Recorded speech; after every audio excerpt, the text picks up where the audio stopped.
Welcome one and all. I'm Ira Epstein, and here we are on Tuesday, and this is the 16th of September, 2025, and I want to talk to you a bit about the upcoming FOMC meeting and the repercussions of it.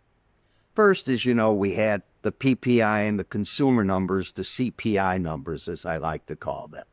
And when we take a look at the CPI, any way you want to cut it, it's coming in hotter than the Fed wanted it to come in.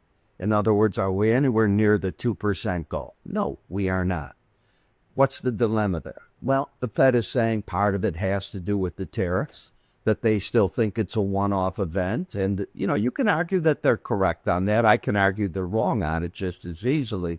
But time will tell just what it is. But at the Jackson Hole meeting, if you'll recall, Fed Chair Powell did say we're going to have a cumulative effect. It's going to come in, and each month it'll build a little, and then it'll peak out, and then the market will be back to its normal self.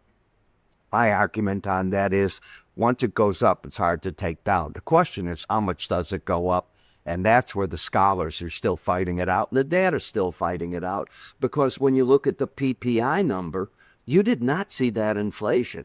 We kept wondering, who's eating this? Is it the seller? Is it the manufacturer? Who's eating what parts of this? Because while we're seeing a bit of it in the CPI, and I can argue food prices made some of that up, where are we? And this number was not a hot number. So we go into then and looking at the jobs report, because the Fed shifted its focus, and the Fed chair did, in Jackson Hole. Why? Because when we saw the August report, you can see what happened. He started talking that he was concerned about labor, and was it starting to slow down? Well, when we got the September 5th report, we saw that we only added 22,000 jobs, which was definitely way below prior months that we had had. And the unemployment rate, as expected, went up a tenth to 4.3%. The August report also showed further revisions for June. So we know we had big revisions of over 200,000 jobs that we had gotten earlier than June. Now we're getting further revisions coming at it, and we're not adding the jobs. So now what happens is the Fed, one of their mandates is full employment. They're concerned. They've got to get ahead of the curve. And because CPI and PPI are sort of fighting each other and not red hot, I think what they want to do is address it at this meeting. So the question is it 50 basis points or 25? I see absolutely no reason to go to 50.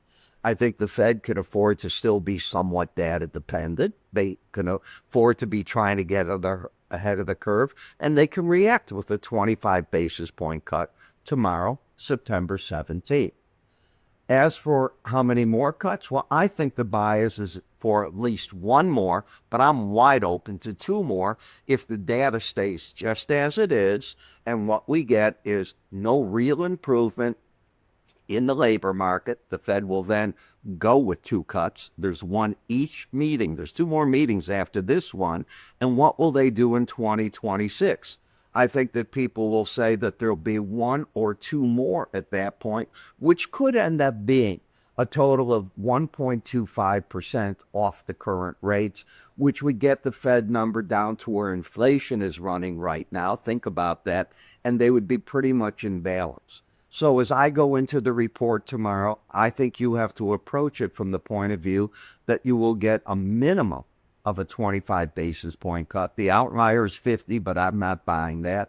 And the dot plot will probably lean to two, not what I'm thinking, but to two more cuts this year and 1 to 2 more in 2026.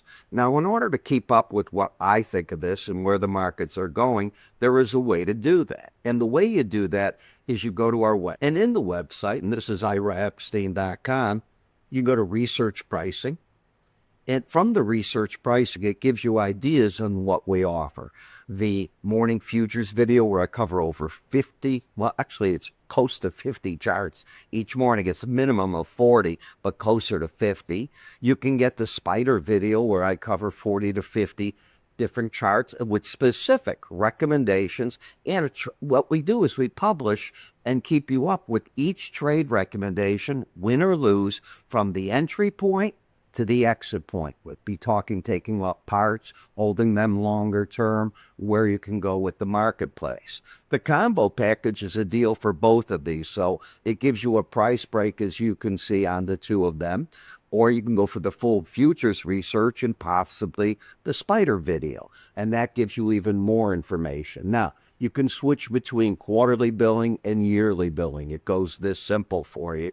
You decide which is the best value for you, and we try to make this all come out where maybe, just maybe, we get to the point where you have your own ideas, we're able to pick them up, run with you on them, and away you go.